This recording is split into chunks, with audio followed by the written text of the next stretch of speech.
자, 여러분 이번 주제는 용액의 진하기를 비교할 수 있는 도구 만들기입니다.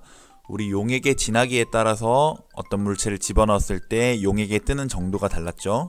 이를 이용해서 오늘은 용액의 진하기를 비교하는 도구를 만들어 보도록 하겠습니다.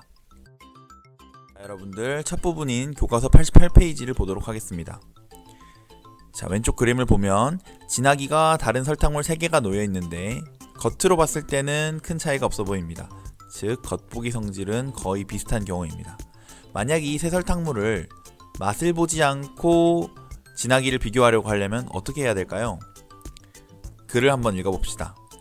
여러 개의 비커에 담긴 설탕물의 진하기를 비교하려고 합니다. 그런데 물체를 띄우는 것만으로는 진하기를 정확하게 비교하기 어렵습니다. 진하기를 더 정확하게 비교하려면 어떻게 해야 할까요? 라고 묻고 있습니다. 여러분들, 우리는 지난번 실험에 방울토마토를 띄워봤는데요. 방울토마토의 높이만으로 진하기를 정확하게 알기 어려울 때 어떤 식으로 비교하면 좋을지 더 알아봅시다.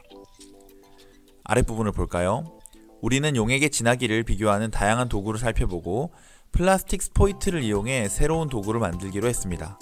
자신이 생각한 방법으로 용액의 진하기를 비교하는 도구를 만들고 여러가지 용액의 진하기를 비교해봅시다 라고 되어 있습니다. 자, 플라스틱 스포이트를 이용해서 용액이 진하면 스포이트가 용액 위에 뜨는 성질을 이용해 오늘의 도구를 만들어 보도록 하겠습니다. 자, 이제 교과서 88페이지 아랫부분을 볼까요? 함께 생각하기 부분인데 이렇게 나옵니다. 플라스틱 스포이트로 용액의 진하기를 비교하는 도구를 만드는 방법에 관해 이야기를 나눠봅시다.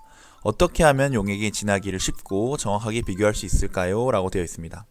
아래에 4명의 친구들이 플라스틱 스포이트로 도구를 만들 때 주의해야 될 점에 대해 서로 논의를 하고 있는 게 보입니다. 하나씩 볼까요? 첫 번째, 용액의 진하기를 비교할 수 있는 이런 도구들처럼 플라스틱 스포이트로 진하기를 비교하는 도구를 만들어 보자 라고 되어 있고, 칠판을 보면 여러 도구들이 나와 있습니다. 여러분들이 참고하면 좋겠네요. 두 번째를 볼까요? 도구의 균형을 잘 맞추려면 어떻게 해야 할까? 라고 물어보고 있습니다. 즉, 도구가 균형이 잘 맞아야 측정을 하는데 무리가 없다고 얘기하고 있네요. 세 번째 볼까요? 도구를 만들 때 물체가 뜨고 가라앉는 정도를 쉽게 나타내려면 어떻게 해야 할까? 라고도 질문하고 있네요.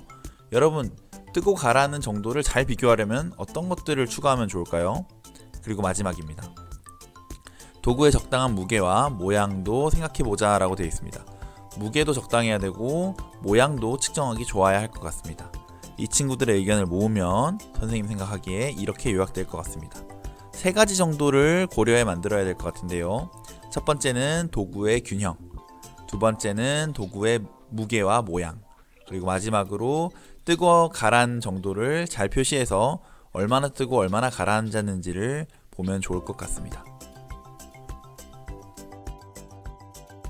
자, 여러분 옆쪽으로 넘어오면 이제 용액의 진하기를 비교할 수 있는 도구 만들기가 나옵니다. 첫 번째부터 볼까요?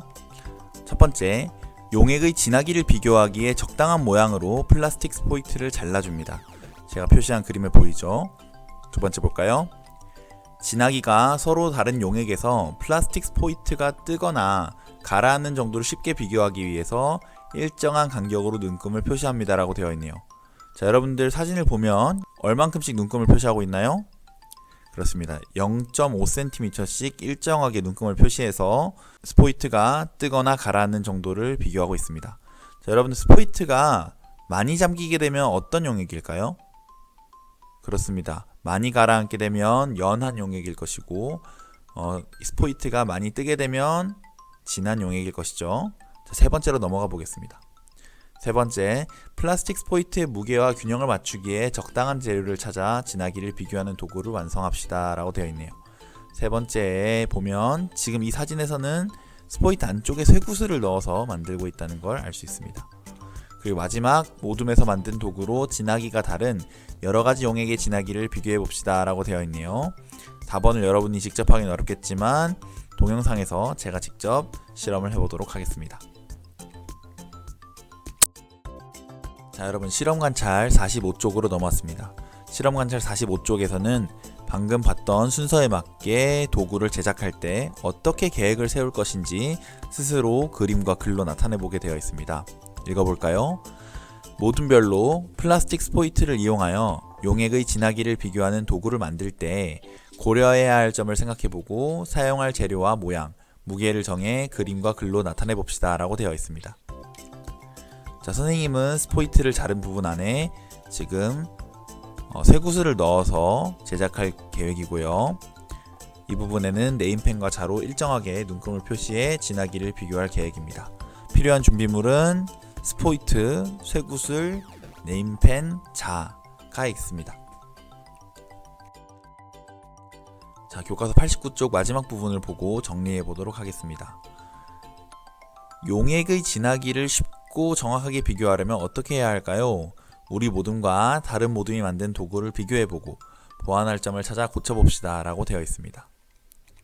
자, 선생님 같은 경우에는 실험을 진행하면서 잘 되는 점, 잘 안 되는 점을 찾아가지고 조금씩 도구를 보완하면서 실험을 반복해 보도록 하겠습니다. 다음 영상으로 넘어와서 선생님이 실험하는 과정과 이 도구를 보완하는 과정을 잘 봐주시길 바랍니다.